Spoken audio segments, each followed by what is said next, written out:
For the too long didn't read crowd, Hunter Biden should STFU. Now, if that's not enough for you into this detail, you want the actual meat and potatoes, stick around. We've got a full article to talk to about Hunter Biden with his profanity-laced interview with Andrew Callaghan. And of course, he repeated most of that stuff with Jaime Harrison in his podcast. Words to the effect of, my dad's not so bad, stop being such. Your expletive, your choice can fit there. Biden lashed out at top Democrats and Hollywood figures. Some of those you may know and remember being George Clooney, Anita Dunn, James Carville, David Axelrod, Jake Tapper, Nancy Pelosi, not named Barack Obama, and others. He accused of them of actively undermining his father's 2024 campaign by publicly calling for Joe Biden to step aside. Now, Obama didn't actually tell him to step aside, so that's why it's not in this list. This was a quick kind of rush through by the AI scrapers to tell us who exactly were the ones calling for his head initially. But Hunter Biden is out here now speaking for his dad and making it worse, much, much worse. The fury of Biden, Hunter, it is centering around a 2024 op-ed written by Clooney, produced on the New York Times, titled, "I love Joe Biden, but we need a new nominee." He calls that basically the start of the betrayal with an FU towards Mr. Clooney, said that Clooney is lacking any right to influence everyday voters in battleground states.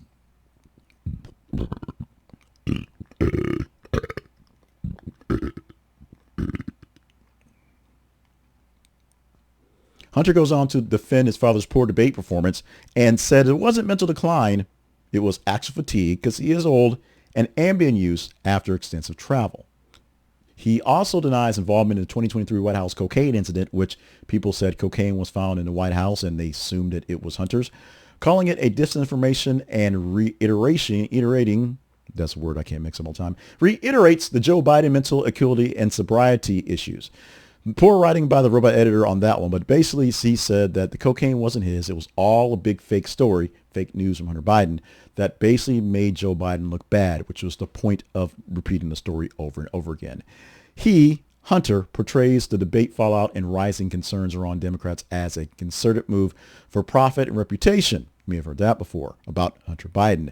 He also claims that insiders profited from pushing Biden out of the way, even as he frames his own comments as protective. Critics are arguing that the outburst further exposed the fractures within the Democratic Party, which you would think so, except the outburst is coming from Hunter Biden. And while many people are still loyal to Joe and loyal to his family and loyal to what he did, Hunter Biden coming out here to defend his pops at this point in time is the wrong move. So what you're looking for is some reactions. So maybe somebody exactly will see Hunter Biden speak and think, although he's a punk, although he's an idiot, although he should not be speaking words right now, I will give a comment because people want it. And maybe it will give them some cachet in the world of politics or popular opinion, whatever. But we're looking for a Clooney or the Democratic strategist to basically come out and say this. Right now, the Hunter Biden story here is being buried just as deep as the Hunter Biden laptop story. No one wants to touch it. So until I see some commentators tonight that really want to get into this one, then you probably won't see any backlash from the words, because this was a story that was almost missed because it keeps popping up here or there in print pops. No one's really getting deep into it. We also will see if the remarks shift focus to Hunter and his ongoing defamation lawsuit he has against many folks in the administration based off the pardon. He got pardoned, so he should be fine, but he's taking a stick and poking people because he thinks he has immunity. And there, of course, the big issue with the party dynamics. There was an autopsy done earlier this week that they're kind of mulling over, which is always a sad thing to say in these cases because autopsy means dead. The party isn't dead, but it's a review that goes into why they died in the elections last couple of terms. Hunter's rhetoric is reopening some wounds in 2024 and, of course, making a mess of things for 2026, maybe even 2028 going forward, because it's strife, personal defense, and a whole lot of political intrigue that's all wrapped up in one, with one very flawed messenger sounding the call for something to change, or technically sounding the call for things to go back to where they were, which is where this thing is really, really interesting. Not a fan of Hunter Biden, not really caring about him very much.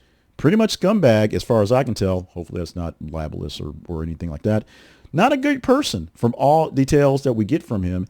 And while there are flaws and while there are the foibles that are humanity, which we can attest to, this right here is proven that it's not so much I did some dumb things. It's I'm doing really dumb things right now. I should be out of the way. Someone should stop me. I wish my dad could stop me, but I'm going to use my dad as a cudgel some more because that's what I do. It's what I see. It's what people see. And that's the sadness of the Hunter Biden story.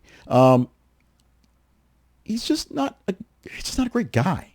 And he's using his dad's fame to keep up some level of fame. Maybe he has to pay child support for this kid in Arkansas here, and he needs some way to get on TV and make some money and be relevant. And maybe that's what's going on. I don't know. All I can do is do things from the perspective of a curious guy who's looking into tabloids, looking into conspiracy theories, looking at any real reason to give something some notice, some reason, as opposed to a guy who should be humbled and shut the F up and go away.